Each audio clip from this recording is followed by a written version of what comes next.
Hello friends. आज के इस वीडियो में हम लोग पॉलिटी सेक्शन को देखेंगे, जो कि करण सर के द्वारा पढ़ाया गया है। ये बीपीएससी क्लास नोट्स है। इससे पहले की वीडियो में हम लोग अनुच्छेद 18 तक कवर कर लिए थे और आज शुरू करते हैं स्वतंत्रता के अधिकार, अनुच्छेद 19 से 22। सबसे पहले हम लोग आर्टिकल 19 के बारे में देखें तो संविधान के अनुच्छेद 19 में नागरिकों को 6 प्रकार की स्वतंत्रताएं दी गई हैं। भारतीय संविधान में स्वतंत्रता का सकारात्मक रूप अपनाया गया है और नकारात्मक स्वतंत्रता का अर्थ है कि सभी प्रकार के प्रतिबंधों का पूर्ण अभाव होना, और सकारात्मक स्वतंत्रता का अर्थ है कि युक्ति युक्त प्रतिबंधों के अधीन रहते हुए स्वतंत्रता का प्रयोग करना। भारतीय संविधान में दी गई स्वतंत्रता सापेक्ष है, निरपेक्ष नहीं, अतः यह प्रतिबंधों के अधीन है। अनुच्छेद 19 में एक तरफ जहां नागरिकों को स्वतंत्रता दी गई है, वहीं दूसरी तरफ राज्य द्वारा लगाए जाने वाले प्रतिबंध भी स्पष्ट किए गए हैं। अनुच्छेद 19 की 6 स्वतंत्रताएं और उनके प्रतिबंधों की रूपरेखा इस प्रकार है। पहला है 19(1) का सब क्लॉज ए, जिसमें भाषण एवं अभिव्यक्ति की स्वतंत्रता है। इस पर 19(2) से प्रतिबंध लगाया गया है। उसके बाद है 19(1) का सब क्लॉज बी, इसमें शांतिपूर्वक सभा करने की स्वतंत्रता है।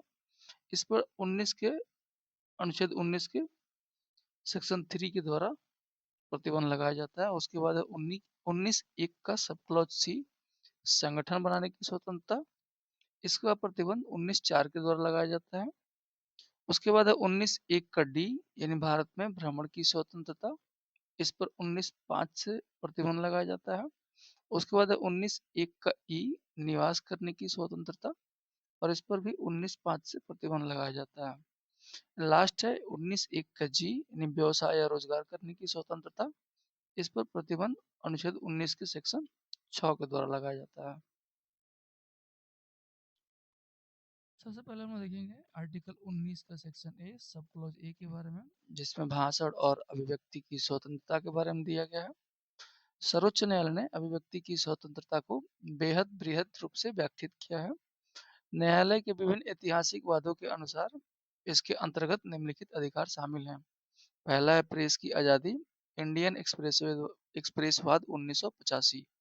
उसके बाद है राष्ट्रीय ध्वज या झंडा फहराने का अधिकार, नवीन जिंदलवाद 2004। उसके बाद है मौन रहने का अधिकार, इमानुएल बनाम केरल राज्य 1986। उसके बाद है नोटा यानी नॉन ऑफ द एबव का अधिकार। उसके बाद है जानने का अधिकार और सूचना का अधिकार यानी आरटीआई। लास्ट है इंटरनेट शटडाउन के विरुद्ध अधिकार, अनुराधा भसीनवाद 2019। आगे हम लोग देखें आर्टिकल 19 के सेक्शन 2 के बारे में, जिसमें भाषण एवं अभिव्यक्ति पर प्रतिबंध लगाया गया है।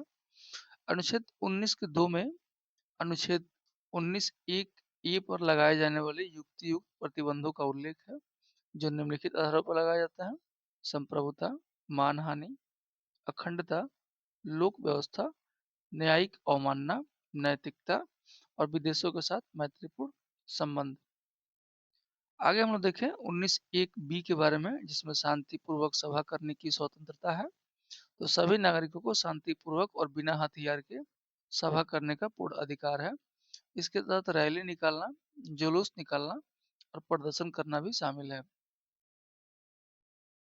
नेक्स्ट हम देखें आर्टिकल 19(3), इसमें सभा करने पर प्रतिबंध लगाया गया है। इस अधिकार पर निम्नलिखित आधारों पर प्रतिबंध लगाया जाता है, जैसे लोक व्यवस्था, संप्रभुता, अखंडता। आगे हम लोग देखें आर्टिकल 19(1) सी, इसमें संगठन या संघ बनाने की स्वतंत्रता के बारे में चर्चा की गई है। नागरिकों को संगठन या संघ या समितियां बनाने की स्वतंत्रता है। इसके कुछ प्रमुख उदाहरण हैं: किसान यूनियन, छात्र यूनियन, मजदूर यूनियन, व्यापार यूनियन, राजनीतिक पार्टी और दबाव समूह।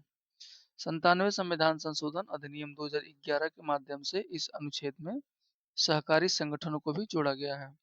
नेक्स्ट हम लोग देखते हैं आर्टिकल 19(4), संगठन बनाने पर प्रतिबंध। इस अधिकार पर निम्नलिखित आधारों पर प्रतिबंध लगाया जाता है, जैसे कानूनी उद्देश्य, सदाचार या नैतिकता, लोक व्यवस्था और अखंडता। आगे हम लोग देखते हैं अनुच्छेद 19(1) डी के बारे में, जिसमें निर्बाध संचरण या आवागमन का अधिकार दिया गया है। इसमें प्रत्येक नागरिक को भारत की सीमा के अंदर बिना किसी रोक टोक के निर्बाध रूप से संचरण या घूमने का अधिकार है। नागरिक देश की सीमा के अंदर कहीं भी घूम सकता है। और इस पर जो प्रतिबंध लगाया गया है वो आर्टिकल 19(5) के द्वारा लगाया गया है। इस अधिकार पर सामान्य जनता के लिए या सामान्य जनता के हित में प्रतिबंध लगाया जा सकता है, जिसके प्रमुख उदाहरण है सामान्य स्वास्थ्य की रक्षा के लिए, जैसे कोविड-19 महामारी के दौरान आवागमन पर रोक लगाया गया था। वेश्यावृत्ति करने वाले लोगों के संचरण पर प्रतिबंध लगाया जाता है और अनुसूचित जाति की संस्कृति के संरक्षण के लिए जनजातीय क्षेत्रों में बाहरी लोगों के प्रवेश पर रोक लगाया जाता है। उसके बाद हम लोग देखें आर्टिकल 19(1) के बारे में, जिसमें निवास की स्वतंत्रता के बारे में चर्चा किया गया है। नागरिकों को भारत के राज्य क्षेत्र में कहीं भी निवास करने, बसने और रहने की पूर्ण स्वतंत्रता है। अनुच्छेद 19(5) के द्वारा निवास पर प्रतिबंध लगाया जाता है। निवास के अधिकार पर भी संचरण के समान ही प्रतिबंध लागू होते हैं। जैसे सामान्य जनता के हित में, उदाहरण के तौर पर कोविड-19 के दौरान रोक लगा था। उसके बाद अनुसूचित जनजाति के हितों के संरक्षण के लिए आगे हम लोग देखते हैं आर्टिकल 19 के 1 का F, जिसमें संपत्ति के अधिकार के बारे में चर्चा किया गया है, जो कि इस समय निर्शीत है, यानी इसको हटा दिया गया है। संपत्ति के अधिकार को 44वें संविधान संशोधन के माध्यम से मौलिक अधिकार की श्रेणी से हटा दिया गया है। वर्तमान में यह भारतीय संविधान के अनुच्छेद 300 के ए के तहत केवल एक कानूनी अधिकार मात्र रह गया है। आगे हम देखें आर्टिकल 19(1) के बारे में। तो इसमें भारत में किसी भी नागरिक को व्यवसाय, वृत्ति या आजीविका, रोजगार या व्यापार करने की पूर्ण स्वतंत्रता है और इस पर 19(6) के द्वारा प्रतिबंध लगाया जाता है। इस अधिकार पर 19(6) के तहत युक्त प्रतिबंध लगाए गए हैं, जैसे तकनीकी योग्यता, किसी विशेष पेशे के लिए तकनीकी योग्यता या डिग्री का होना अनिवार्य किया जा सकता है। अनैतिक या गैर कानूनी व्यापार की अनुमति नहीं है और जो साधारण जनता के हित में हो। आगे हम लोग देखते हैं आर्टिकल 20 अपराधों के लिए दोष सिद्धि के संबंध में संरक्षण। भारतीय संविधान का अनुच्छेद 20 किसी भी आरोपी व्यक्ति, चाहे वह नागरिक हो या विदेशी, उसको राज्य की मनमानी और अतिरिक्त सजा से बचाने के लिए 3 प्रकार के मौलिक संरक्षण प्रदान करता है। यह अनुच्छेद भारतीय राज्य व्यवस्था में अत्यंत महत्वपूर्ण है, क्योंकि 44वें संविधान संशोधन 1978 के बाद यह स्पष्ट कर दिया गया है कि राष्ट्रीय आपातकाल, जो कि अनुच्छेद 352 के तहत लगाया जाता है, इसके दौरान भी अनुच्छेद 20 और 21 को निलंबित नहीं किया जा सकता। इस अनुच्छेद के तहत 3 प्रमुख संरक्षण दिए गए हैं। अनुच्छेद 20(1) में भूतलक्षी विधि से संरक्षण, अनुच्छेद 20 के 2 में दोहरे दंड से संरक्षण और अनुच्छेद 20(3) में स्वयं के विरुद्ध गवाही देने से संरक्षण। आगे हम लोग देखते हैं आर्टिकल 20(1) के बारे में, जिसमें भूतलक्षी विधि से संरक्षण के बारे में चर्चा किया गया है। तो किसी भी आपराधिक कानून को भूतकाल से लागू नहीं किया जाएगा और किसी व्यक्ति को केवल उसी कानून के उल्लंघन के लिए सजा दी जाएगी जो अपराध करने के समय लागू था। अतः अपराध करने की सजा को जो उस समय निर्धारित थी वही सजा दी जाएगी, उससे अधिक नहीं दिया जाएगा। उसके बाद है दीवानी कानूनों पर प्रभाव। दीवानी कानून भूतकाल से भी लागू किए जा सकते हैं, अतः उनका भूतलक्षी प्रभाव हो सकता है, लेकिन आपराधिक कानूनों का भूतलक्षी प्रभाव नहीं हो सकता। यदि भविष्य में कोई नया आपराधिक कानून बनता है जिससे सजा कम हो रही हो, तो उसका लाभ पुराने कैदियों को दिया जा सकता है, लेकिन यदि सजा बढ़ाई जा रही हो तो उसे पूर्व के मामलों पर लागू नहीं किया जा सकता। आगे हम लोग देखते हैं आर्टिकल 20(2) के बारे में। इसमें दोहरे दंड से संरक्षण के बारे में चर्चा किया गया है। किसी भी एक व्यक्ति को किसी एक ही अपराध के लिए एक बार से अधिक दंडित नहीं किया जा सकता। यह संरक्षण तभी मिलेगा जब निम्नलिखित चक्र पूरा हो, जैसे एक व्यक्ति हो, उसने कोई अपराध किया हो, उस पर न्यायालय में न्यायिक अभिक्रिया चली हो और उसे उस अपराध के लिए दंड दिया गया हो। यदि किसी व्यक्ति को एक प्रक्रिया चलाकर दंड दे दिया गया है, तो उसी व्यक्ति को उसी अपराध के लिए न्यायालय द्वारा दोबारा दंड नहीं मिलेगा। सर्वोच्च न्यायालय ने यह स्पष्ट किया है कि यह संरक्षण केवल किसी न्यायालय या न्यायिक अधिकरण के समक्ष ही उपलब्ध है। किसी सरकारी कर्मचारी के खिलाफ विभागीय कार्रवाई को दोहरा दंड नहीं माना जाता है। अर्थात किसी अपराध के लिए कोर्ट से सजा मिलने के बाद विभाग उसे नौकरी से निकाल सकता है। आगे हम लोग देखें आर्टिकल 20(3) के बारे में। इसमें स्वयं के विरुद्ध गवाही से संरक्षण का अधिकार प्राप्त है। किसी भी व्यक्ति या आरोपी को स्वयं के खिलाफ गवाही देने के लिए बाध्य या मजबूर नहीं किया जाएगा। उसकी जबरन ली गई गवाही को न्यायालय में उसके खिलाफ सबूत के तौर पर इस्तेमाल नहीं किया जाएगा। आगे हम लोग देखते हैं लैंडमार्क जजमेंट सेल्वी बनाम कर्नाटक राज्य 2010। इस ऐतिहासिक वाद में सर्वोच्च न्यायालय ने व्यक्ति की निजता और अनुच्छेद 20(3) को सर्वोपरि मानते हुए ब्रेन मैपिंग, पॉलीग्राफ टेस्ट और नार्को एनालिसिस को असंवैधानिक और गलत ठहराया। ये सभी वैज्ञानिक परीक्षण बिना व्यक्ति की सहमति के नहीं किए जा सकते। इन्हें करने के लिए आरोपी की स्पष्ट सहमति और न्यायालय की अनुमति लेना अनिवार्य है। यद्यपि व्यक्ति को गवाही देने से नहीं रोका जा सकता, लेकिन सर्वोच्च न्यायालय के अनुसार पुलिस या जांच एजेंसियां आरोपी का अंगूठे का निशान, हस्ताक्षर, खून का नमूना या शिनाख्त परेड में शामिल होने के लिए उसे बाध्य कर सकती है। इसे स्वयं के विरुद्ध गवाही नहीं माना जाता है। यह संरक्षण केवल आपराधिक कार्यवाहियों में उपलब्ध है, दीवानी मामलों में उपलब्ध नहीं है। उसके बाद हम लोग देखते हैं अनुच्छेद 21 जीवन जीने और व्यक्तिगत स्वतंत्रता का अधिकार। किसी भी व्यक्ति को उसके प्राण और दैहिक स्वतंत्रता से विधि द्वारा स्थापित प्रक्रिया के बिना वंचित नहीं किया जाएगा। और संविधान की इस अनुच्छेद में प्रयुक्त शब्दावली विधि द्वारा स्थापित प्रक्रिया, इसको जापान के संविधान से लिया गया है। यह राज्य की मनमानी कार्यवाही के खिलाफ तो सुरक्षा देता है, लेकिन मनमानी विधायी कार्रवाई के खिलाफ सुरक्षा नहीं देता है।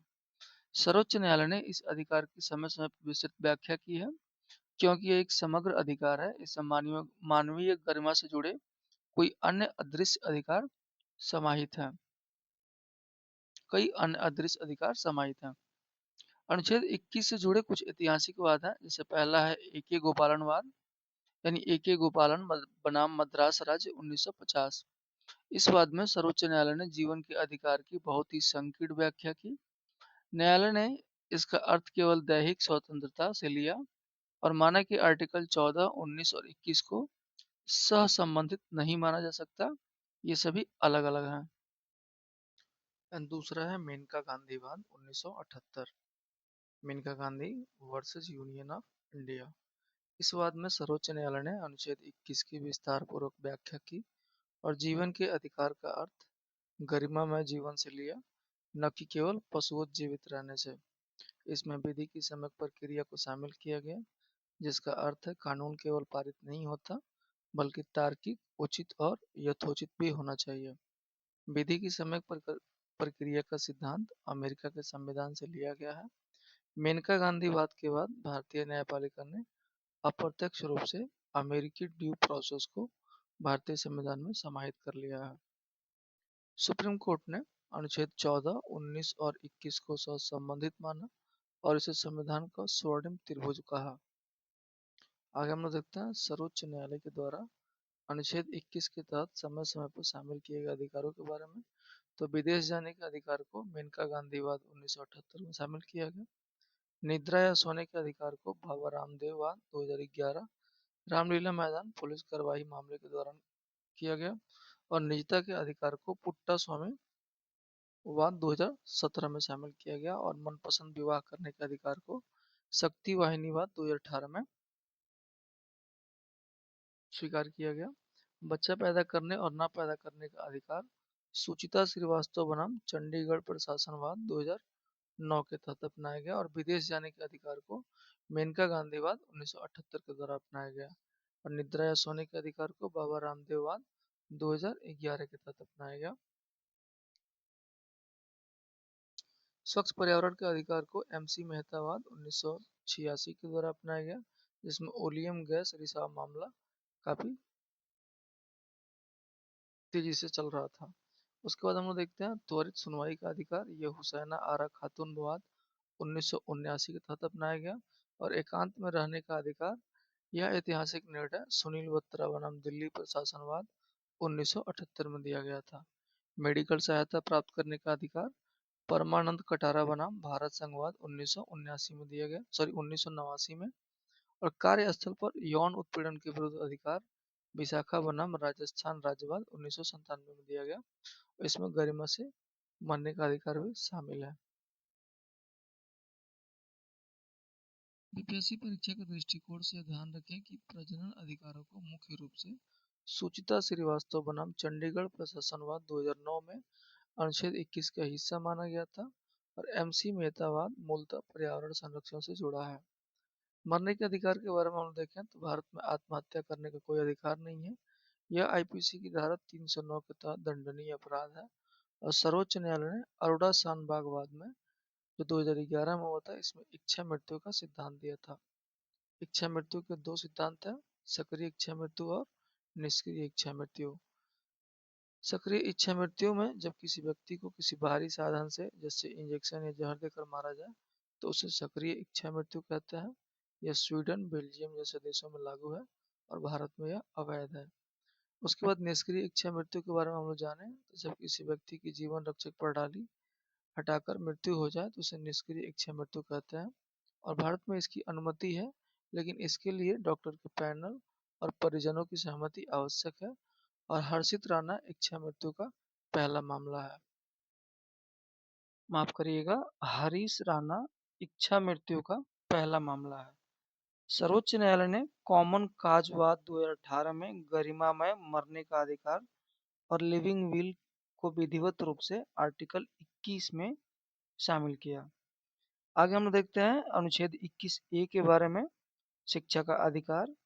इसे 86वें संविधान संशोधन अधिनियम 2002 के माध्यम से संविधान में जोड़ा गया और इसकी कुछ ऐतिहासिक पृष्ठभूमि के बारे में हम लोग देखें तो मोहिनी जैनवाद, इसमें सर्वोच्च न्यायालय ने शिक्षा के अधिकार को एक मौलिक अधिकार माना और उन्नी कृष्णवाद 1993, इस वाद में भी शिक्षा के अधिकार को जीवन के अधिकार यानी आर्टिकल 21 का एक अभिन्न भाग माना गया।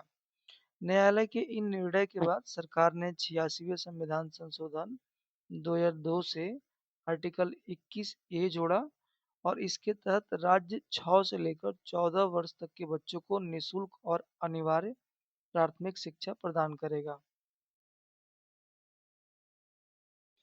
इसे जमीनी स्तर पर लागू करने के लिए संसद द्वारा 2009 में शिक्षा का अधिकार अधिनियम पारित किया गया और यह अधिनियम पूरे भारत में 1 अप्रैल 2010 को लागू किया गया था।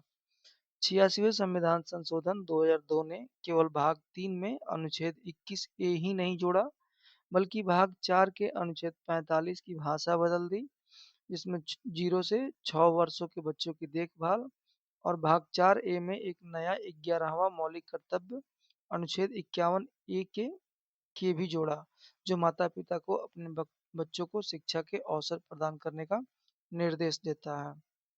आगे हम लोग देखते हैं अनुच्छेद 22, कुछ दशाओं में गिरफ्तारी और निरोध से संरक्षण। भारतीय संविधान का अनुच्छेद 22 मुख्य रूप से मनमानी गिरफ्तारी के खिलाफ सुरक्षा प्रदान करता है। इसे समझने के लिए गिरफ्तारी के प्रकार को समझना आवश्यक है। गिरफ्तारी के दो प्रकार हैं, पहला दंडात्मक निरोध, दूसरा निवारक निरोध। दंडात्मक निरोध के बारे में हम लोग जाने तो जब किसी व्यक्ति को अपराध करने के बाद गिरफ्तार किया जाता है तो उसे दंडात्मक विरोध कहते हैं और इसका उद्देश्य अपराध के लिए दंड देना है। इसके बाद हम देखें निवारक निरोध के बारे में, तो जब किसी व्यक्ति को अपराध करने से पहले केवल शक के आधार पर भविष्य में होने वाले किसी भी अपराध को रोकने के लिए गिरफ्तार किया जाता है तो उसे निवारक निरोध कहते हैं और इसका उद्देश्य दंड देना नहीं बल्कि अपराध होने से रोकना है। भारत उन गिने चुने लोकतांत्रिक देशों में से है जिसने शांति काल में भी संविधान के भीतर निवारक निरोध का प्रावधान किया है। अनुच्छेद 22 के कुछ प्रमुख उपखंड हैं सामान्य दंडात्मक गिरफ्तारी के संदर्भ में। पहला है अनुच्छेद 22(1) सूचना और बचाव का अधिकार। 22(1)(I) में दिया है कि गिरफ्तार किए गए व्यक्ति को यथाशीघ्र गिरफ्तारी का कारण बताना या सूचना देना अनिवार्य है। 22(1) के सब क्लॉज 2 में दिया गया है कि गिरफ्तार व्यक्ति को अपनी पसंद का वकील रखने का और उससे बचाव का अधिकार है। और अनुच्छेद 22(3) में दिया गया है कि अनुच्छेद 22(1) और 22(2) में दी गई सुरक्षा जैसे 24 घंटे में पेशी, कारण बताना निम्नलिखित दो प्रकार के व्यक्तियों पर लागू नहीं होता। पहला शत्रु देश का निवासी और दूसरा वह व्यक्ति जिसे निवारक नजरबंदी कानून के तहत गिरफ्तार किया गया हो। उसके बाद हम लोग देखते हैं अनुच्छेद 22(2) मजिस्ट्रेट के समक्ष पेशी। किसी व्यक्ति की गिरफ्तारी के 24 घंटे के अंदर निकटतम न्यायिक मजिस्ट्रेट के सामने पेश करना अनिवार्य है। इसे 24 घंटे की यात्रा के समय को छोड़कर गणना की जाती है, यानी यात्रा के समय को छोड़कर बाकी 24 घंटे के अंदर न्यायिक मजिस्ट्रेट के सामने पेश करना अनिवार्य होता है। मजिस्ट्रेट के समक्ष पेश किए जाने के बाद मजिस्ट्रेट के पास 3 विकल्प होते हैं: जमानत, न्यायिक हिरासत और पुलिस हिरासत। यदि अपराध जमानती है या सबूत अपर्याप्त है तो उसको जमानत मिल जाता है। आरोपी न्यायिक हिरासत में आरोपी को जेल भेज दिया जाता है न्यायालय के नियंत्रण में। और पुलिस हिरासत में पुलिस रिमांड, जहां पुलिस आरोपी से थाने में पूछताछ करती है। आगे हम लोग देखते हैं निवारक नजरबंदी कानून। निवारक नजरबंदी कानूनों के संबंध में कानून बनाने की शक्ति संसद में निहित है। राज्य विधानमंडल भी कुछ विशिष्ट विषयों जैसे लोक व्यवस्था पर ऐसे कानून बना सकते हैं। संसद ने समय समय पर देश की सुरक्षा और व्यवस्था के लिए कई निवारक निरोध कानून बनाए हैं। इसमें कुछ प्रमुख अधिनियम है। निवारक निरोध अधिनियम 1950, यह पहला ऐसा कानून था जो 1969 में समाप्त हो गया। उसके बाद है आंतरिक सुरक्षा अधिनियम। आपातकाल के दौरान इसका व्यापक प्रयोग हुआ और यह 1978 में निरस्त हो गया। उसके बाद है राष्ट्रीय सुरक्षा अधिनियम 1980, यह अभी भी लागू है। आगे है आतंकवाद एवं विध्वंसकारी गतिविधियां निवारण अधिनियम, यह 1995 में समाप्त हो गया। इसके बाद है आतंकवाद निवारण अधिनियम 2002, यह 2004 में निरस्त हो गया। और लास्ट है गैर कानूनी गतिविधियों पर रोकथाम अधिनियम। मूल रूप से 1967 में हुआ और लेकिन 2019 में इसमें कठोर संशोधन किए गए जो इसे वर्तमान का सबसे कड़ा आतंकवाद विरोधी कानून बनाता है। आगे हम लोग देखते हैं अनुच्छेद 22(4) से 22(7) तक निवारक निरोध की गिरफ्तार व्यक्ति के अधिकार। निवारक नजरबंदी कानून के तहत गिरफ्तार किए गए व्यक्ति को अधिकतम 3 महीने तक ही हिरासत में या नजरबंद करके रखा जा सकता है। यदि हिरासत की अवधि 3 महीने से अधिक बढ़ानी हो तो इसके लिए उच्च न्यायालय के न्यायाधीशों की एक सलाहकार बोर्ड या पैनल की रिपोर्ट और अनुमति की आवश्यकता होती है। 44वें संविधान संशोधन 1978 ने इस 3 महीने की अवधि को घटाकर 2 महीने का करने का प्रावधान किया था, लेकिन वह प्रावधान आज तक अधिसूचित नहीं हो सका है, इसलिए व्यावहारिक रूप से आज भी यह सीमा 3 महीने ही है। निवारक नजरबंदी में गिरफ्तार किए गए व्यक्ति को विधिक परामर्श और नजरबंदी के आदेश के खिलाफ प्रतिवेदन देने का अधिकार है।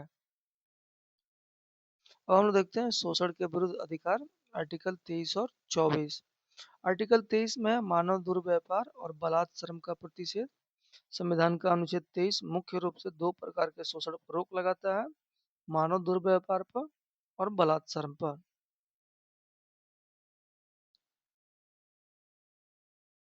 मानव की खरीद फरोख्त करना, दास प्रथा और देवदासी प्रथा मानव दुर्व्यापार के अंतर्गत आते हैं। इसमें महिलाओं और बच्चों का अनैतिक व्यापार भी शामिल है। यह अधिकार न केवल राज्य के विरुद्ध बल्कि निजी व्यक्तियों के विरुद्ध भी नागरिकों को सुरक्षा प्रदान करता है। जबकि हम लोग बलात्श्रम के बारे में देखें तो बलपूर्वक कार्य कराना, बिना इच्छा के कार्य कराना, कम पैसे देकर ज्यादा काम कराना और बेगार यानी बिना वेतन के काम कराना यानी बंधुआ मजदूरी।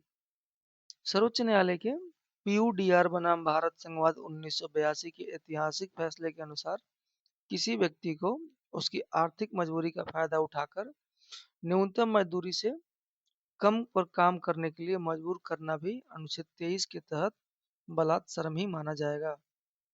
इसके लिए संसद के द्वारा कुछ अधिनियम पारित किए गए हैं। न्यूनतम मजदूरी अधिनियम 1948।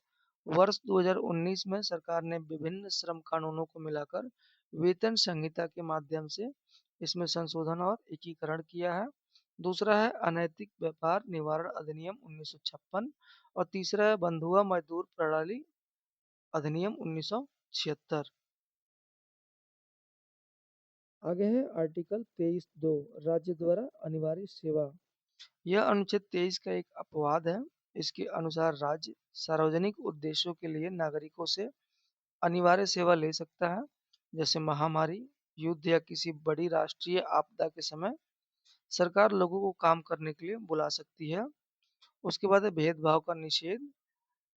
राज्य ऐसी अनिवार्य सेवा लेते समय किसी व्यक्ति के साथ केवल उसकी जाति, धर्म या मूल वंश के आधार पर कोई भेदभाव नहीं करेगा।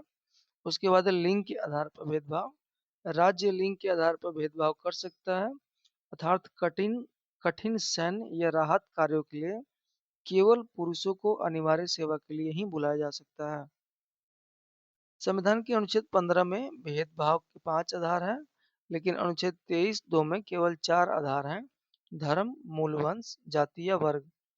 इसी के आधार पर भेदभाव की मनाही है। इसमें लिंग और जन्म स्थान का उल्लेख नहीं है, जिसका लाभ राज्य ऐसी विशेष परिस्थितियों में उठा सकता है। तो हम लोग देखें आर्टिकल 24 के बारे में, बाल श्रम का निषेध। किसी 18 साल से कम उम्र के बच्चे से किसी प्रकार का खतरनाक कार्य नहीं लिया जाएगा। इसे आयु वर्ग के अनुसार निम्नलिखित रूप से समझा जा सकता है। 0 से 6 वर्ष के बच्चे को कोई कार्य नहीं लिया जा सकता। 6 से 14 वर्ष के बालक से भी कोई कार्य नहीं लिया जा सकता। और 14 से 18 वर्ष, इनमें किसी भी प्रकार का खतरनाक कार्य नहीं लिया जा सकता है। खतरनाक कार्य के कुछ उदाहरण हैं, जैसे फैक्ट्री, तेजाब निर्माण उद्योग, कोयला खदान इत्यादि। और 18 वर्ष से अधिक के युवा सभी कार्य कर सकते हैं। मूल संविधान के अनुच्छेद 24 में केवल 14 वर्ष के तक के बच्चों के कारखानों आदि में नियोजन पर रोक थी, लेकिन संसद ने बाल श्रम निषेध और विनियमन संशोधन अधिनियम 2016 पारित करके इसे और सख्त कर दिया है। अब 14 वर्ष से कम उम्र के बच्चों का सभी प्रकार के व्यवसायों में काम करना पूर्णतः प्रतिबंधित है, और 14 से 18 वर्ष के बच्चों का खतरनाक उद्योगों में काम करने पर प्रतिबंध लगा दिया गया है। इसके बाद हम लोग देखते हैं MC मेहता वाद 1996। सर्वोच्च न्यायालय ने इस ऐतिहासिक वाद में बालकों के अधिकारों और उनके भविष्य की रक्षा के लिए बाल श्रम पुनर्वास कल्याण कोष की स्थापना का निर्देश दिया। इसके तहत बाल श्रम करवाते हुए पकड़े जाने पर नियोक्ता पर सख्त जुर्माना लगाया जा सकता है, और इस कल्याण कोष में प्रति बच्चा 20,000 जमा करने होते हैं, जिसका उपयोग उस बच्चे की शिक्षा और विकास के लिए किया जाता है। आगे हम लोग देखते हैं धार्मिक स्वतंत्रता का अधिकार, अनुच्छेद 25 से 28। अनुच्छेद 25 में अंतःकरण की और धर्म को अबाध रूप से मानने, आचरण और प्रचार करने की स्वतंत्रता है। भारत में किसी भी व्यक्ति को अपने धर्म का अंतःकरण करने, उसे अबाध रूप से मानने और उसका आचरण करने और प्रचार प्रसार करने का अधिकार दिया गया है। यह अधिकार निरपेक्ष नहीं है। यह अधिकार मुख्य रूप से 3 आधारों के अधीन है। पहला लोक व्यवस्था, दूसरा सदाचार या नैतिकता, और तीसरा स्वास्थ्य। अनुच्छेद 25 नागरिकों और गैर नागरिकों दोनों के लिए उपलब्ध है। ध्यान रहे कि प्रचार करने के लिए अपने धर्म के सिद्धांतों को फैलाना शामिल है, लेकिन इसमें किसी व्यक्ति का जबरन धर्मांतरण कराने का अधिकार शामिल नहीं है। रेव स्टेनिलॉस बनाम मध्य प्रदेश राज्य 1977 इसका उदाहरण है। इसके अतिरिक्त सिखों को कृपाण धारण करने और लेकर चलने का भी अधिकार इसी अनुच्छेद 25 के तहत धार्मिक स्वतंत्रता का अंग माना गया है। आगे हम लोग देखें धार्मिक कार्यों का वर्गीकरण। सर्वोच्च न्यायालय ने अनिवार्य धार्मिक प्रथाओं के सिद्धांत के तहत धार्मिक कार्यों को 2 भागों में विभाजित किया है। पहला है जरूरी। यह वे कार्य हैं जिनके बिना वह धर्म रह ही नहीं सकता, अर्थात ये धर्म के मूल तत्व हैं। इनमें राज्य तब तक हस्तक्षेप नहीं करेगा जब तक कि वे लोक स्वास्थ्य या लोक व्यवस्था के खिलाफ न हो। दूसरा है गैर जरूरी। यह वे प्रथा है जिनका धर्म के मूल स्वरूप पर कोई विशेष प्रभाव नहीं पड़ता है, और SC ने कई कुप्रथाओं को गैर जरूरी बताकर प्रतिबंधित किया है, जैसे तलाक। सुप्रीम कोर्ट ने इसे इस्लाम का अनिवार्य हिस्सा नहीं माना और इसे असंवैधानिक घोषित कर दिया। यह फैसला सायरा बानो बनाम भारत संघ 2017 में 3-2 के बहुमत से दिया गया था। नर बलि और पशु बलि इन्हें भी धर्म का अनिवार्य हिस्सा नहीं माना गया। अब हम लोग देखते हैं अनुच्छेद 25(2) समाज कल्याण और सुधार। हिंदू धर्म की धार्मिक संस्थाएं जो सार्वजनिक स्वरूप की हैं, समाज के अन्य सभी वर्गों के कल्याण और सुधार के लिए खुलेंगी। यानी दलितों या किसी विशेष वर्ग को मंदिरों में प्रवेश करने से नहीं रोका जा सकता है। इस अनुच्छेद के संदर्भ में हिंदू धर्म के अंतर्गत सिख, जैन और बौद्ध भी शामिल माने गए हैं। आगे हम लोग देखते हैं अनुच्छेद 26 धार्मिक कार्यों के प्रबंध की स्वतंत्रता। प्रत्येक धार्मिक संप्रदाय या उसके किसी अनुभाग को अपने धार्मिक कार्यों के प्रबंधन तथा चल अचल संपत्ति खरीदने और उसका कानून के अनुसार रख रखाव प्रबंधन करने का मौलिक अधिकार है। भारत के संविधान में धार्मिक संप्रदाय शब्द को कहीं भी परिभाषित नहीं किया गया है। आगे हम लोग देखते हैं धार्मिक संप्रदाय की परिभाषा और उसकी कुछ शर्तें। सर्वोच्च न्यायालय ने 1982 के बाद में धार्मिक संप्रदाय को परिभाषित किया, जिसके अनुसार इसके लिए 3 शर्तें होनी चाहिए। लोगों का एक समूह जिसका एक विशिष्ट नाम हो, उनका एक साझा धार्मिक विश्वास हो और उनकी पूजा की एक विशिष्ट पद्धति हो। यहाँ कुछ नोट्स करेक्शन है। नोट्स में है कि 1982 के जिस केस को सोम प्रकाश वाद लिखा गया है वह वास्तव में एसपी मित्तल बनाम भारत संघ 1982 वाद है और सोम प्रकाश वाद 1981 में अनुच्छेद 12 के तहत राज्य की परिभाषा से जुड़ा है। इसी एसपी मित्तल वाद में सुप्रीम कोर्ट ने औरोबिंदो सोसाइटी के मामले पर सुनवाई करते हुए धार्मिक संप्रदाय की 3 शर्तें तय की थी और यह सिद्धांत सबसे पहले 1924 के शिरूर मठवाद में सामने आया था। इसके अनुसार धार्मिक संप्रदाय हैं रामकृष्ण मिशन, आर्य समाज, आनंद मार्ग इत्यादि और औरोबिंदो सोसाइटी धार्मिक संप्रदाय नहीं है। आगे हम लोग देखते हैं सबरीमाला मंदिरवाद 2018। इस ऐतिहासिक वाद इंडियन यंग लायर्स एसोसिएशन बनाम केरल राज्य में सर्वोच्च न्यायालय ने सबरीमाला मंदिर में 10 से 50 वर्ष की महिलाओं के प्रवेश पर लगे प्रतिबंध को हटाते हुए इनके प्रवेश को स्वीकार किया।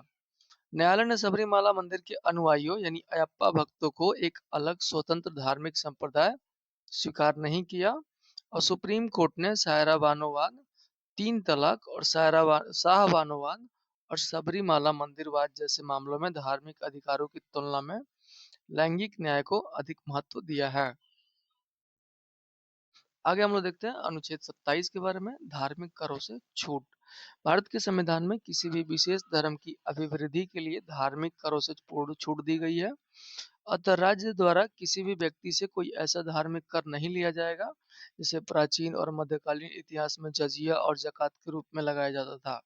राज्य किसी एक विशेष धर्म के उत्थान के लिए जनता से करों के रूप में प्राप्त आय का प्रयोग नहीं करेगा। यदि राज्य धन का खर्च करता है तो वह सभी धर्मों के लिए बराबर करेगा और धर्मनिरपेक्षता का सिद्धांत भी यही कहता है। संविधान केवल धार्मिक करों की मनाही करता है लेकिन धार्मिक शुल्क की मनाही नहीं करता है। कर और शुल्क में अंतर हम लोग जाने तो कर एक अनिवार्य प्रावधान है जो उस श्रेणी में आने वाले व्यक्ति को देना होता है और इसका प्रत्यक्ष लाभ करदाता को मिलना जरूरी नहीं है। और शुल्क या किसी विशिष्ट सेवा के बदले ली जाने वाली राशि है। यही कारण है कि राज्य धार्मिक मेलों जैसे कुंभ मेला, हज यात्रा, अमरनाथ यात्रा में सुरक्षा, चिकित्सा और स्वच्छता की विशेष स्वास्थ्य सेवा उपलब्ध कराने के लिए तीर्थयात्रियों से शुल्क वसूल सकता है और यह अनुच्छेद 27 का उल्लंघन भी नहीं है। आगे हम लोग जाने अनुच्छेद 28 के बारे में तो कुछ शिक्षा संस्थाओं में धार्मिक शिक्षा या धार्मिक उपासना में उपस्थित होने के बारे में स्वतंत्रता के बारे में चर्चा किया गया है। संवैधानिक शैक्षणिक संस्थानों में धार्मिक शिक्षा के संबंध में स्पष्ट प्रावधान करता है और इसे संस्थानों की प्रकृति के आधार पर 3 यानी विस्तृत रूप से 4 श्रेणियों में समझा जा सकता है। पहला है पूर्णतः राज्य द्वारा पोषित संस्थान। ऐसे शिक्षण संस्थान जो राज्य द्वारा मान्यता प्राप्त है, राज्य द्वारा ही पूरी तरह से आर्थिक सहायता प्राप्त करते हैं और जिनका पूरा रख रखाव राज्य करता है। ऐसे संस्थानों में धार्मिक शिक्षा देने की पूर्णतः मनाही है। और दूसरा है आंशिक रूप से राज्य द्वारा पोषित या मान्यता प्राप्त संस्थान। ऐसे शिक्षण संस्थान जो राज्य द्वारा मान्यता प्राप्त है लेकिन पूरी तरह से आर्थिक सहायता प्राप्त नहीं कर रहे हैं या आंशिक अनुदान प्राप्त कर रहे हैं। और यहाँ धार्मिक शिक्षा दी जा सकती है, लेकिन किसी भी छात्र को इसमें भाग लेने के लिए बाध्य नहीं किया जा सकता। यदि छात्र अवयस्क है तो उसके अभिभावक की अनुमति से ही उसे धार्मिक शिक्षा दी जा सकती है।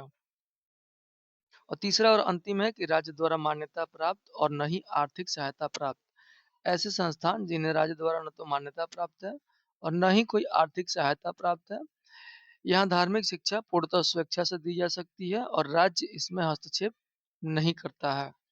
अनुच्छेद 28(2) के तहत एक चौथा प्रकार भी है, ऐसे शिक्षण संस्थान जिनका प्रशासन तो राज्य कर रहा है, लेकिन उनकी स्थापना किसी न्यास या धर्मस्व के तहत हुई है, जैसे बनारस हिंदू विश्वविद्यालय या मदरसा। ऐसे संस्थानों में धार्मिक शिक्षा देना अनुमत है और वहाँ अनुच्छेद 28 का प्रतिबंध लागू नहीं होता है। आगे हम लोग जाने अल्पसंख्यकों के सांस्कृतिक और शैक्षणिक अधिकार, अनुच्छेद 29 और 30। अनुच्छेद 30 अल्पसंख्यक वर्गों के हितों के संरक्षण के बारे में कहता है। भारत के राज्य क्षेत्र में निवास करने वाले नागरिकों के प्रत्येक वर्ग को अपनी विशिष्ट भाषा, लिपि या संस्कृति को बनाए रखने या संरक्षण का पूरा अधिकार है। यह अनुच्छेद केवल अल्पसंख्यकों तक तो सीमित नहीं है। सर्वोच्च न्यायालय ने स्पष्ट किया है कि नागरिकों के प्रत्येक वर्ग या शब्दावली में बहुसंख्यक भी शामिल है और भाषा के संरक्षण के अधिकार में भाषा की रक्षा के लिए राजनीतिक आंदोलन करने का अधिकार भी शामिल है। भारतीय संविधान के अनुच्छेद 29 में स्पष्ट रूप से अल्पसंख्यक शब्द का प्रयोग नहीं किया गया है। हालांकि इसके अंतर्गत दिए गए अधिकार मुख्य रूप से अल्पसंख्यकों के संरक्षण के लिए ही माने जाते हैं। आगे हम लोग देखते हैं आर्टिकल 29(2) शिक्षण संस्थानों में प्रवेश पर भेदभाव का निषेध। राज्य द्वारा पोषित या राज्य निधि से आर्थिक सहायता प्राप्त करने वाले किसी भी शिक्षण संस्थान में प्रवेश देते समय राज्य किसी भी नागरिक के साथ केवल धर्म, मूल वंश, जाति और भाषा के आधार पर भेदभाव नहीं करेगा। परीक्षा के दृष्टिकोण से ध्यान रखना आवश्यक है कि अनुच्छेद 15 में जहाँ भेदभाव के 5 आधार हैं, धर्म, मूल वंश, जाति, लिंग और जन्म स्थान, वहीं अनुच्छेद 29(2) में शिक्षण संस्थानों में प्रवेश के लिए केवल 4 आधार हैं। इसमें लिंग और जन्म स्थान को शामिल नहीं किया गया है। आगे हम लोग देखें अनुच्छेद 30 के बारे में, जिसमें शिक्षण संस्थानों की स्थापना और प्रशासन करने का अल्पसंख्यक वर्गों का अधिकार दिया गया है। अल्पसंख्यकों को अपनी पसंद के शिक्षण संस्थान खोलने और उन्हें चलाने या प्रशासन करने का मौलिक अधिकार प्रदान किया गया है। भारतीय संविधान में मुख्य रूप से 2 प्रकार के अल्पसंख्यकों को मान्यता दी गई है, भाषाई और धार्मिक अल्पसंख्यक। अल्पसंख्यक की परिभाषा और आधार। भारत का संविधान अल्पसंख्यक शब्द को कहीं भी स्पष्ट रूप से परिभाषित नहीं करता है और सर्वोच्च न्यायालय ने ऐतिहासिक TMA पाईवान 2002 में अल्पसंख्यक की अवधारणा को परिभाषित किया है। इस ऐतिहासिक निर्णय के अनुसार जिस धार्मिक या भाषाई वर्ग की जनसंख्या 50% से कम है, उसे अल्पसंख्यक माना जाएगा।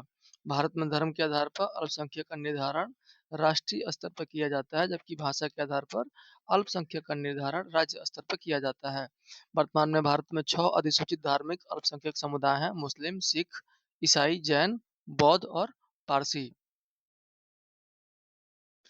TMA पाईवाद 2002 में 11 जजों की संवैधानिक पीठ द्वारा यह सुनाया गया था, जो शिक्षा के क्षेत्र में अल्पसंख्यकों के अधिकारों को तय करने वाला सबसे बड़ा वाद है।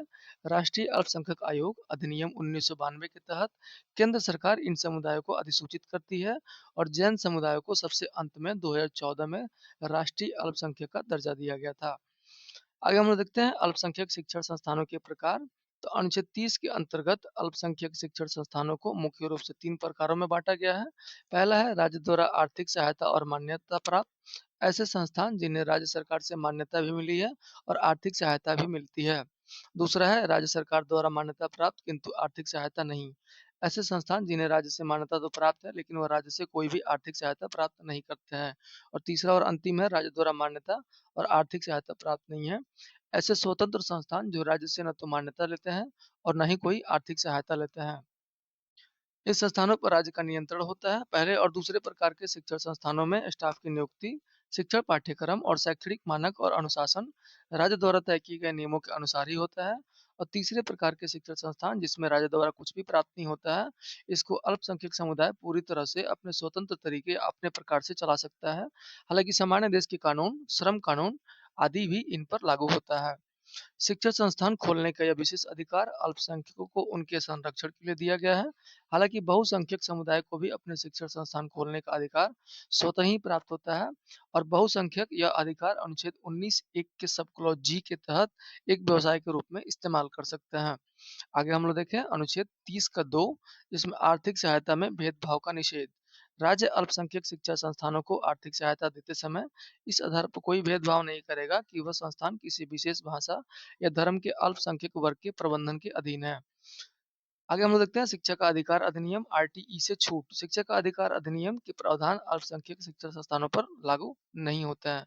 सर्वोच्च न्यायालय ने Pramati educational and cultural trust वाद 2014 में स्पष्ट किया था कि आरटीई एक्ट 2009, जिसके तहत 25% गरीब बच्चों को मुफ्त प्रवेश देना अनिवार्य है, इसके अनुसार संविधान के अनुच्छेद 30(1) के तहत स्थापित अल्पसंख्यक शिक्षण संस्थानों पर यह लागू नहीं होगा, क्योंकि यह अल्पसंख्यकों के स्वतंत्र प्रशासन के मौलिक अधिकार का हनन करेगा। आगे हम लोग देखते हैं अनुच्छेद 31 संपत्ति का अधिकार। वर्तमान में इसे मौलिक अधिकारों की सूची से हटा दिया गया है, लेकिन इसका ऐतिहासिक घटनाक्रम बीपीएससी परीक्षा के लिए अत्यंत महत्वपूर्ण है। आर्टिकल 31(1) विधि के बिना संपत्ति से वंचित न किया जाना। राज्य किसी भी व्यक्ति को उसकी संपत्ति से विधि द्वारा स्थापित प्रक्रिया के सिवाय वंचित नहीं करेगा। उसके बाद है अनुच्छेद 31(2) संपत्ति का अनिवार्य अधिग्रहण।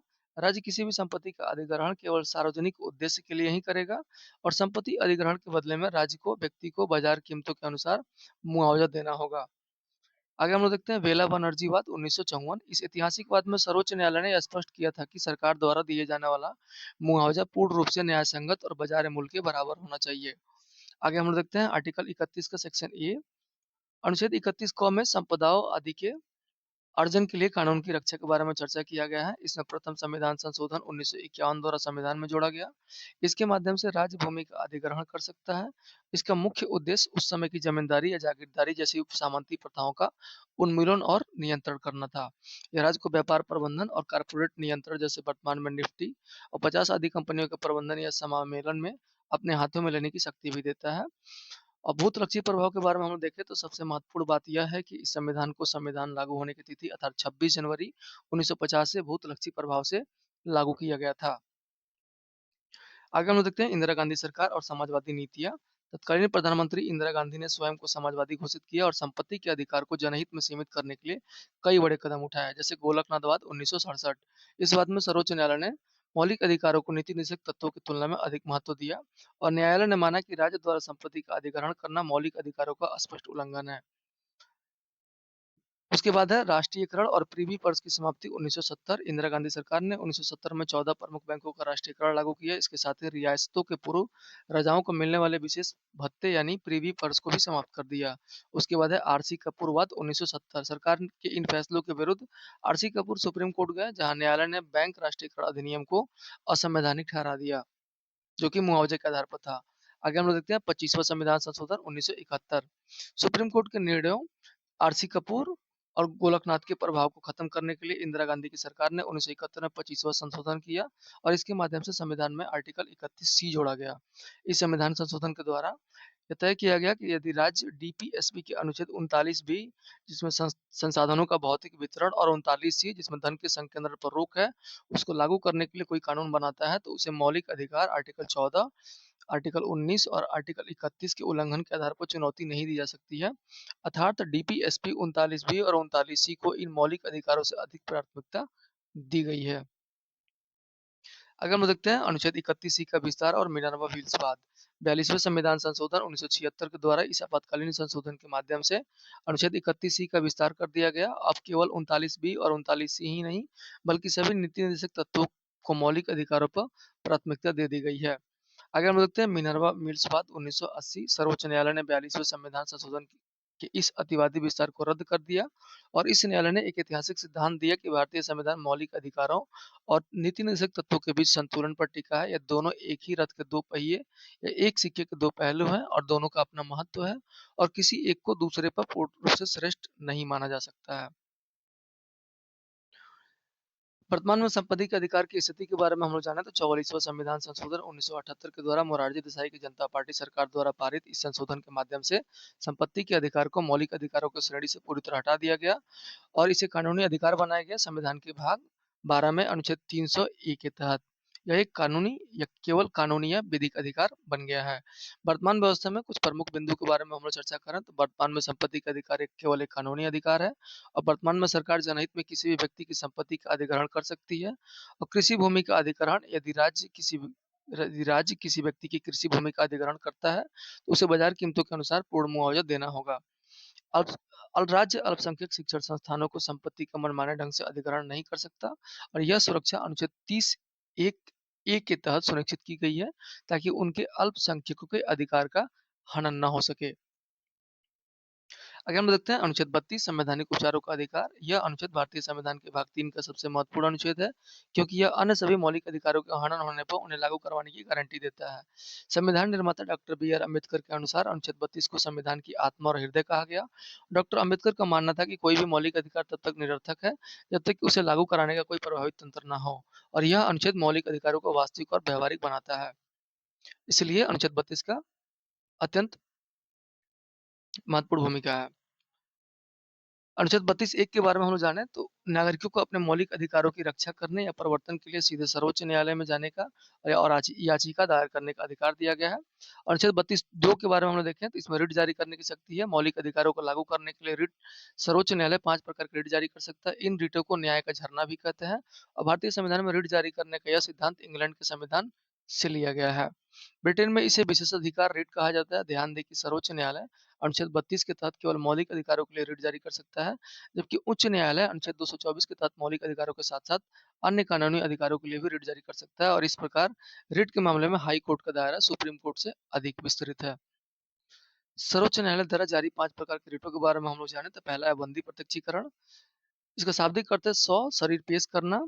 कौन दायर कर सकता है? तो यह याचिका पीड़ित व्यक्ति की तरफ से उसके परिवार वाले, सगे-संबंधी या कोई भी शुभचिंतक दायर कर सकता है। यह राज्य और निजी व्यक्ति दोनों के खिलाफ जारी की जा सकती है। यह व्यक्तिगत स्वतंत्रता का सबसे बड़ा रक्षक है।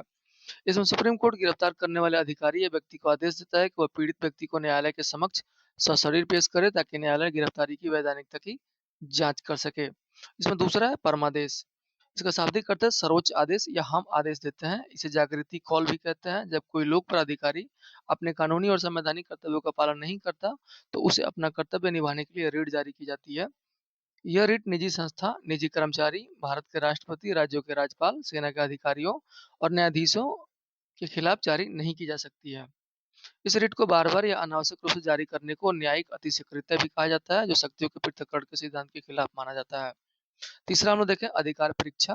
इसका शाब्दिक अर्थ है किस अधिकार से। जब कोई व्यक्ति किसी संवैधानिक या लोक सार्वजनिक पद पर अवैध रूप से बैठ जाता है या विधि का उल्लंघन या दुरुपयोग करके पद हथिया लेता है तो सुप्रीम कोर्ट उससे पूछता है कि आप किस अधिकार से इस पद पर बैठे हैं। यह रिट किसी भी आम नागरिक द्वारा जनहित में दायर की जा सकती है। केवल पीड़ित व्यक्ति का होना इसमें अनिवार्य नहीं है और यह मंत्री पद या निजी पदों के खिलाफ जारी नहीं की जा सकती है। चौथा है प्रतिषेध। इसका शाब्दिक अर्थ है सिर्फ रोकना। यह एक न्यायिक रीट है जो हमेशा एक उच्च न्यायालय द्वारा अपने अधीनस्थ न्यायालय या ट्रिब्यूनल के विरुद्ध जारी की जाती है। जब अधीनस्थ न्यायालय अपने अधिकार क्षेत्र से बाहर जाकर किसी मामले की सुनवाई कर रहा होता है तो उसकी कार्यवाही को बीच में ही रोकने का आदेश दिया जाता है। प्रतिषेध रीट निवारक प्रकृति की है। प्रतिषेध रीट निवारक प्रकृति की है अर्थात यह फैसला आने से पहले या उसके दौरान की जाती है। और पांचवा और अंतिम देखें उत्प्रेषण। इसका शाब्दिक अर्थ है अपने पास बुलाया। यह भी उच्च न्यायालय द्वारा निम्न न्यायालय के खिलाफ जारी की जा सकती है। जब अधीनस्थ न्यायालय किसी मामले पर सुनवाई करके फैसला दे चुका होता है और उसमें विधि की कोई भूल हुई हो या नैसर्गिक न्याय का उल्लंघन हुआ हो तो उच्च न्यायालय उस फैसले को रद्द कर देता है और मामले को अपने पास ट्रांसफर करके या अपने पास बुला लेता है। उत्प्रेषण रीट निवारक और उपचारात्मक दोनों प्रकृतियों को होती है क्योंकि यह फैसला आने के बाद जारी की जाती है। वर्ष 1991 के एक फैसले के अनुसार यह रिट व्यक्तियों के अधिकारों जो प्रभावित करने वाले प्रशासनिक प्राधिकरणों के खिलाफ भी जारी किया जा सकता है। आगे हम लोग देखें अनुच्छेद 32 के 3 के बारे में। इसमें संसद की शक्ति के बारे में चर्चा किया गया है। तो संसद चाहे किसी भी अन्य न्यायालय को भी ये 5 प्रकार के रिट जारी करने की शक्ति प्रदान कर सकती है। वर्तमान में रिट जारी करने की शक्ति केवल सर्वोच्च न्यायालय के पास है अनुच्छेद 32 के तहत और अनुच्छेद 226 के तहत उच्च न्यायालयों के पास है। संसद ने अभी तक किसी भी अन्य निचली अदालत को यह रिट जारी करने की शक्ति नहीं दी है। आगे हम लोग देखते हैं अनुच्छेद 32(4) रिट क्षेत्राधिकारों में कोई कमी नहीं। संसद या राज्य इस रिट क्षेत्राधिकार में क्षेत्राधिकार में कभी भी कोई कमी नहीं कर सकता है। संविधान में यह स्पष्ट है कि अनुच्छेद 32 के तहत दिए गए अधिकार को संविधान द्वारा स्थापित प्रक्रियाओं के अलावा किसी अन्य तरीके से निलंबित नहीं किया जा सकता है। इसे केवल राष्ट्रीय आपातकाल के दौरान संविधान के अनुच्छेद 359 के तहत राष्ट्रपति द्वारा ही निलंबित किया जा सकता है, अन्यथा इसे किसी भी कानून द्वारा छीना या कम नहीं किया जा सकता, क्योंकि ये संविधान के मूल ढांचे का हिस्सा है। आगे हम लोगते हैं भाग 3 के अंतिम प्रावधान और आपातकालीन प्रावधान। अनुच्छेद 33 में है सशस्त्र बलों एवं सुरक्षा बलों के मौलिक अधिकारों पर प्रतिबंधन। भारतीय संसद को यह शक्ति दी गई है कि वह सशस्त्र बलों, पुलिस बलों और खुफिया एजेंसियों में काम करने वाले लोगों के मौलिक अधिकारों को अनुशासन और कर्तव्यों के उचित पालन के आधार पर प्रतिबंधित या निरस्त कर सकती है। और ये किस पर लागू होता है? तो सेना यानी थल सेना, वायुसेना, नौसेना और खुफिया विभाग जैसे आईबी और रॉ, पैरामेट्रिक फोर्सेज, राज्यों और केंद्र शासित प्रदेशों की पुलिस। इसमें केवल लड़ाकू सैनिक ही नहीं, बल्कि सेना में काम करने वाले नाई, बढ़ई, मैकेनिक, रसोई और चौकीदार जैसे गैर लड़ाकू कर्मचारी भी शामिल होते हैं। और यह प्रतिबंध लगाने की शक्ति केवल संसद के पास है, राज्य विधानमंडलों के पास नहीं है।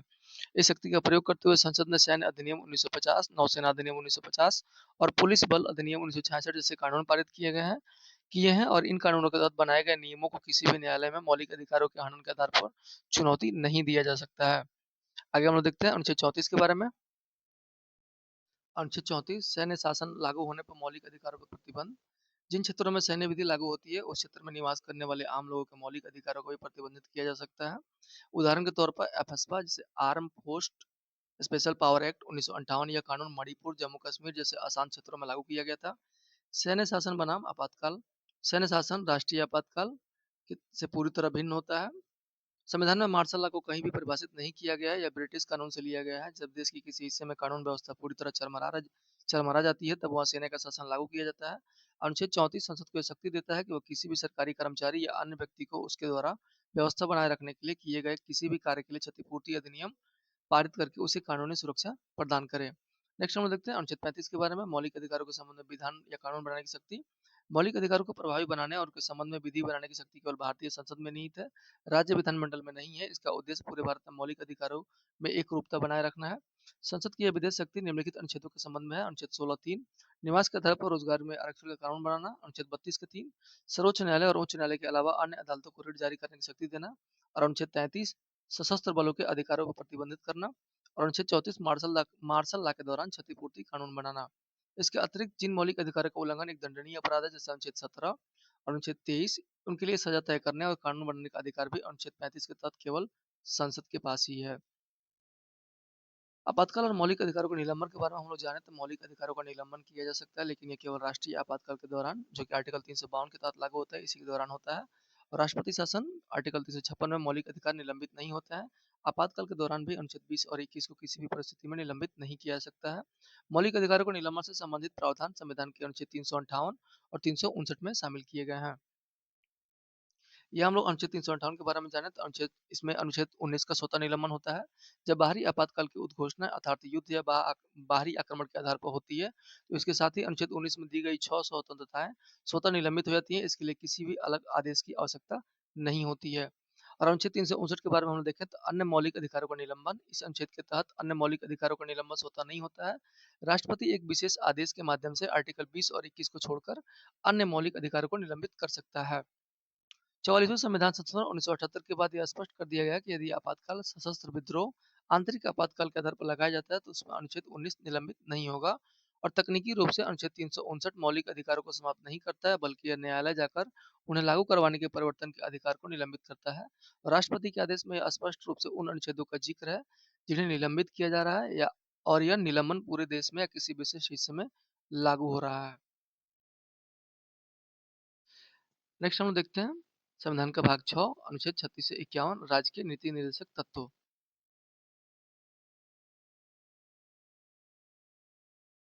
भारतीय संविधान में के सबसे महत्वपूर्ण हिस्सों में से एक है, जो शासन के मूलभूत सिद्धांतों को परिभाषित करता है। नीति निर्देशक तत्वों को आयरलैंड के संविधान 1937 से लिया गया है, और आयरलैंड ने इसे स्पेन के संविधान से ग्रहण किया था। भारतीय संविधान में इसे तेज बहादुर सप्रू समिति 1945 की सिफारिशों के आधार पर शामिल किया गया था। इसका उद्देश्य क्या है? तो ये लोक कल्याणकारी राज्य की स्थापना करता है। ये तत्व भारत में एक लोक कल्याणकारी राज्य की स्थापना करते हैं। लोक कल्याणकारी राज्य का अर्थ है राज्य के उस स्वरूप से जो अपना ध्यान पूरी तरह से जनता के अधिकतम कल्याण और सामाजिक आर्थिक उत्थान पर केंद्रित करता है। वहीं दूसरी तरफ औपनिवेशिक काल जैसे पुलिस राज की संकल्पना मुख्य रूप से नागरिकों के जीवन और संपत्ति की सुरक्षा तक ही सीमित रहती है, और डीपीएसपी राज्य को पुलिस राज्य से आगे बढ़कर कल्याणकारी राज्य में बदलता है। डॉक्टर बी आर अम्बेडकर ने इन तत्वों को संविधान की अनोखी विशेषता कहा है, जबकि ग्रीनवेल ऑस्टिन ने इसे संविधान की अंतर आत्मा के रूप में वर्णित किया है। नेक्स्ट हम देखते हैं अनुच्छेद 36 राज्य की परिभाषा। इस अनुच्छेद के अंतर्गत राज्य शब्द की बिल्कुल वही परिभाषा दी गई है जो मौलिक अधिकारों के अनुच्छेद 12 में वर्णित है। इसका अर्थ है कि नीति निर्देशक तत्वों को लागू करने के लिए संदर्भ में राज्य के असंगत या राज्य के अंतर्गत भारत सरकार, संसद, राज्य सरकार, राज्य विधानमंडल और सभी स्थानीय एवं अन्य प्राधिकारी शामिल माने जाएंगे।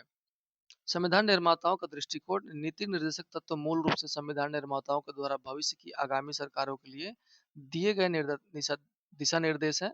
राज्य जब भी भविष्य में नीति निर्माण या कानून बनाएगा तो इन तत्वों को ध्यान में रखेगा और उसका नैतिक और राजनीतिक कर्तव्य होगा इन तत्वों को ध्यान में रखना। नेक्स्ट हम देखते हैं अनुच्छेद 37 डीपीएसपी की प्रकृति और महत्व। इसकी प्रकृति गैर न्यायोग्य होती है। नीति निर्देशक तत्वों की प्रकृति गैर न्यायोग्य है, अतः इनकी प्राप्ति या इन्हें लागू करवाने के लिए न्यायालय की शरण नहीं ली जा सकती है, यानी न्यायालय द्वारा इन्हें राज्य पर बाध्यकारी नहीं बनाया जा सकता। न्यायालय द्वारा परिवर्तनीय न होने के बावजूद अनुच्छेद 37 स्पष्ट करता है कि ये तत्व देश के शासन में मूलभूत है और कानून बनाते समय इन सिद्धांतों को लागू करना राज्य का कर्तव्य होगा। इन्हें गैर न्यायोचित इसलिए रखा गया है क्योंकि इन्हें लागू करना पूरी तरह से राज्य के पास उपलब्ध संसाधनों पर निर्भर करता है। आजादी के समय भारत के पास इतने संसाधन नहीं थे कि इन सभी कल्याणकारी योजनाओं को एक साथ अनिवार्य रूप से लागू किया जा सके।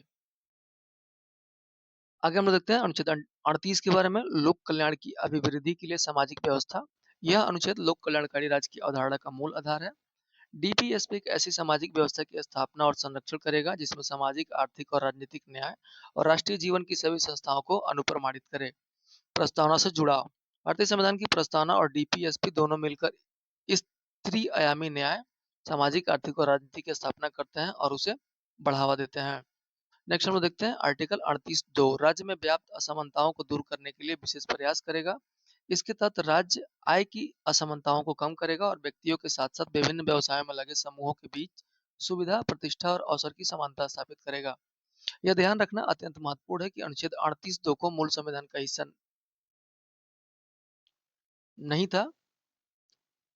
इसे 44वें संविधान संशोधन अधिनियम 1978 द्वारा मोरारजी देसाई की सरकार के समय जोड़ा गया था ताकि सामाजिक आर्थिक न्याय को और अधिक मजबूत किया जा सके। आगे है अनुच्छेद 39 राज्य द्वारा अनुसरणीय कुछ नीति तत्व। यह अनुच्छेद राज्य को अपनी नीतियां बनाते समय कुछ विशिष्ट आर्थिक और सामाजिक सिद्धांतों का पालन करने का निर्देश देता है।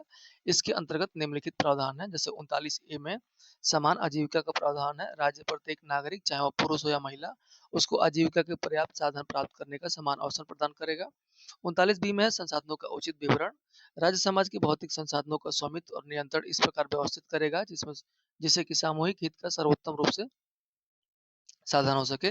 स्वतंत्रता के बाद भूमि की चकबंदी और हदबंदी जैसे कानून इसी अनुच्छेद के उद्देश्यों को पूरा करने के लिए लाए गए थे। उसके बाद है अनुच्छेद 39C धन के संकेंद्रण पर रोक। राज्य की आर्थिक प्रणाली ऐसी होनी चाहिए जिससे धन और उत्पादन के साधनों का अहितकारी संकेंद्रण न हो। अब 25वें संविधान संशोधन 1971 द्वारा यह प्रावधान किया गया अनुच्छेद 31C के तहत कि यदि राज्य अनुच्छेद 39B 39C को लागू करने के लिए कोई कानून बनाता है तो उसे इस आधार पर न्यायालय में चुनौती नहीं दी जा सकती कि वह मौलिक अधिकारों यानी अनुच्छेद 14 और 19 का उल्लंघन करता है। उसके बाद है अनुच्छेद 39D सामान्य कार्य के लिए समान वेतन। इसमें राज्य सुनिश्चित करेगा कि महिलाओं और पुरुषों दोनों को समान कार्य के लिए समान वेतन मिले। इस धरातल इसे धरातल पर लागू करने के लिए संसद ने समान परिश्रमिक अधिनियम 1976 पारित किया था। उसके बाद है अनुच्छेद 39E श्रमिकों और बालकों के स्वास्थ्य की रक्षा। राज्य पुरुष और स्त्री श्रमिकों के स्वास्थ्य और शक्ति तो सुकुमार बालकों के बचपन का दुरुपयोग होने से रोकेगा। नागरिकों को आर्थिक आवश्यकताओं से विवश होकर ऐसे रोजगार या कार्य में न जाना पड़े जो कि उनकी आयु, शक्ति और शारीरिक अवस्था के विपरीत हो। अनुच्छेद 39F में है बच्चों का सर्वांगीण विकास। राज्य बच्चों को स्वतंत्र और गरिमामय वातावरण में स्वस्थ विकास के अवसर और सुविधाएं देगा जिससे उनका सर्वांगीण विकास हो सके। इस मामले में कुछ ऐतिहासिक तथ्य भी हैं। यह खंड 39F मूल संविधान के प्रारूप में इस रूप में नहीं था। इसे 42वें संविधान संशोधन अधिनियम 1976 के द्वारा व्यापक बनाया गया था। उसके बाद है अनुच्छेद 39 का सब क्लॉज है समान न्याय एवं निःशुल्क विधिक सहायता। इसे 42वें संविधान संशोधन अधिनियम 1976 द्वारा संविधान में जोड़ा गया था। राज्य सुनिश्चित करेगा कि विधिक प्रणाली इस प्रकार काम करे कि सभी को समान अवसर के आधार पर न्याय सुलभ हो और राज्य आर्थिक या किसी अन्य अक्षमता के कारण न्याय पाने से वंचित रह जाने वाले लोगों के लिए निःशुल्क विधि सहायता का प्रावधान करेगा। इस अनुच्छेद को लागू करने के लिए भारत सरकार ने विधिक सेवा प्राधिकरण अधिनियम 1987 पारित किया। इसके तहत पूरे देश में एक त्रिस्तरीय संरचना का गठन किया गया। पहला राष्ट्रीय स्तर पर, जिसमें राष्ट्रीय विधिक सेवा प्राधिकरण जैसे NALSA, national legal service authority, जो पूरे देश में विधिक सेवा प्रदान करने की नीतियां बनाता है। दूसरा है राज्य स्तर पर राज्य विधिक सेवा प्राधिकरण salsa, state legal service authority. और तीसरा जिला स्तर पर जिला विधिक सेवा प्राधिकरण डालसा। यह अधिनियम 9 नवंबर 1995 से लागू किया गया था। इसी उपलक्ष्य में भारत में हर साल 9 नवंबर को राष्ट्रीय विधिक सेवा के रूप में मनाया जाता है। उसके बाद है अनुच्छेद 40 ग्राम पंचायतों का संगठन। यह अनुच्छेद पूरी तरह से एक गांधीवादी सिद्धांत पर आधारित है, जो महात्मा गांधी की ग्राम स्वराज और सत्ता के विकेंद्रीकरण की अवधारणा को पूर्ण करता है। राज्य ग्राम पंचायतों का गठन करने के लिए कदम उठाएगा, उन्हें ऐसी शक्तियां और अधिकार प्रदान करेगा जो उन्हें स्वायत्त शासन की इकाइयों के रूप में कार्य करने के लिए आवश्यक हो। चूंकि नीति निर्देशक तत्व गैर बाध्यकारी होते हैं, इसलिए पंचायतों को अनिवार्य और संवैधानिक दर्जा दिलाने के लिए इसे संविधान संशोधन के माध्यम से लागू किया गया। इसमें पहला था 73वें संविधान संशोधन 1992 द्वारा इसे लागू किया गया। वर्तमान में संविधान के भाग 9 के अनुच्छेद 243 से 243 ओ के मध्य पंचायतों का विस्तृत वर्णन है। और इस तर्ज पर शहरी स्थानीय स्वशासन के लिए 74वें संविधान संशोधन 1992 के तहत भाग 9 एक में अनुच्छेद 243 पी और से लेकर अनुच्छेद 243 जेड जी के बीच नगर पालिका का वर्णन किया गया है। अगर हम देखते हैं अनुच्छेद 41 के बारे में, इसमें काम, शिक्षा और लोक सहायता पाने का अधिकार है। राज्य अपनी आर्थिक सामर्थ्य या औकात और विकास की सीमाओं के भीतर रहते हुए प्रयास करे कि प्रत्येक नागरिक को काम मिल सके, शिक्षा प्राप्त हो सके, बुढ़ापा, बीमारी या बेगारी और निशक्तता की स्थिति में सार्वजनिक लोक सहायता प्राप्त हो सके। राज्य ने इस दिशा में कई महत्वपूर्ण कदम उठाए हैं, जैसे वृद्धा पेंशन योजना, सामाजिक सुरक्षा है। राष्ट्रीय सामाजिक सहायता कार्यक्रम के तहत वृद्धा पेंशन चालू किया गया है। आयुष्मान भारत योजना लागू किया गया है। मनरेगा, जो बेगारी या बेरोजगारी दूर करने का सबसे महत्वपूर्ण कानूनी उपाय है। ये सभी प्रावधान लागू किए गए हैं नागरिकों के फायदे के लिए। आगे हम लोग देखते हैं अनुच्छेद 42 के बारे में, काम की न्याय संगत और मानवोचित दशाएं और प्रसूति सहायता।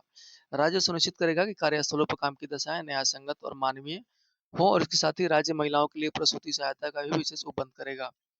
इसके उदाहरण है प्रसूति सहायता अधिनियम 1961। इसी अनुच्छेद को धरातल पर उतारने के लिए कानून बनाया गया था। हाल ही में मातृत्व लाभ संशोधन अधिनियम 2017 के द्वारा महिलाओं के लिए संवैधानिक मातृत्व अवकाश को 12 सप्ताह से बढ़ाकर 26 सप्ताह तक कर दिया गया है। आगे हम लोग देखते हैं अनुच्छेद 43 कर्मकारों के निर्वाह मजदूरी आदि। राज्य सभी मजदूरों या कर्मकारों जैसे कृषि, औद्योगिक, अन्य को न्यूनतम निर्वाह मजदूरी और एक विशिष्ट जीवन स्तर प्रदान करने का प्रयास करेगा। राज्य विशेष रूप से ग्रामीण क्षेत्रों में व्यक्तिगत या सहकारी आधार पर कुटीर उद्योग की स्थापना और उन्हें बढ़ावा देने का प्रयास करेगा, और यह एक गांधीवादी विचार है। न्यूनतम मजदूरी अधिनियम 1948 और खादी एवं ग्रामोद्योग आयोग की स्थापना इस दिशा में सुधार के लिए उठाए गए प्रमुख कदम है। आगे हम लोग देखते हैं अनुच्छेद 43 ए, उद्योग के प्रबंधन में मजदूरों की भागीदारी। इसे 42वें संविधान संशोधन अधिनियम 1976 के माध्यम से स्वर्ण सिंह समिति की सिफारिश पर जोड़ा गया। इसके माध्यम से सुनिश्चित किया गया कि किसी भी उद्योग के प्रबंधन में मजदूरों या कर्मकारों की भागीदारी सुनिश्चित करने के लिए राज्य उचित कदम उठाएगा। अनुच्छेद 43 बी में सहकारी समितियों के संवर्धन के बारे में चर्चा किया गया है। इसे 97वें संविधान संशोधन अधिनियम 2011 के माध्यम से संविधान में जोड़ा गया। इसके तहत राज्य सहकारी समितियों का स्वैच्छिक गठन, स्वायत्त कामकाज, लोकतांत्रिक नियंत्रण और पेशेवर प्रबंधन को बढ़ावा देने का प्रयास करेगा। अनुच्छेद 44 समान नागरिक संहिता।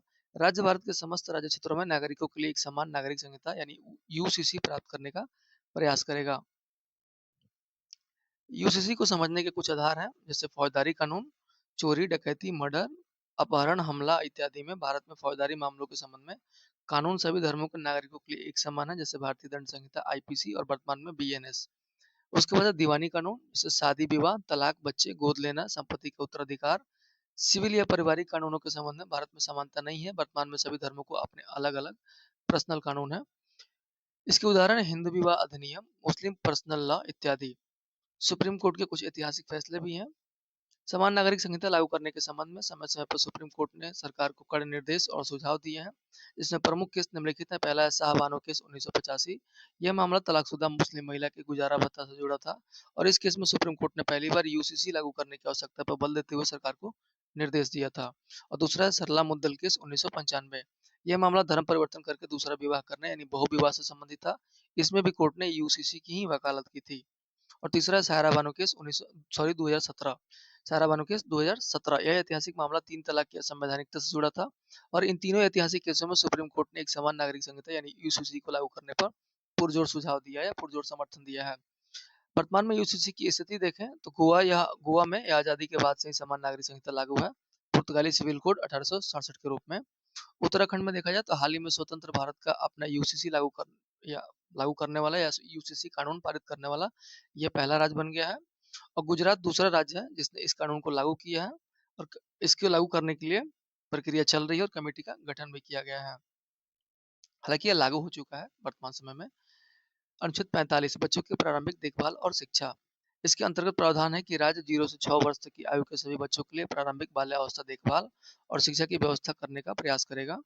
इस अनुच्छेद की विषय वस्तु को 86वें संविधान संशोधन अधिनियम 2002 के माध्यम से बदला गया था। अनुच्छेद 21(a) के तहत राज्य 6 से 14 वर्ष तक के बच्चों को निःशुल्क और अनिवार्य शिक्षा को मौलिक अधिकार के रूप में प्रदान करता है, जबकि 0 से 6 वर्ष के बच्चों की देखभाल जैसे आंगनबाड़ी योजना डीपीएसपी के तहत आर्टिकल 45 में रखी गई हैं।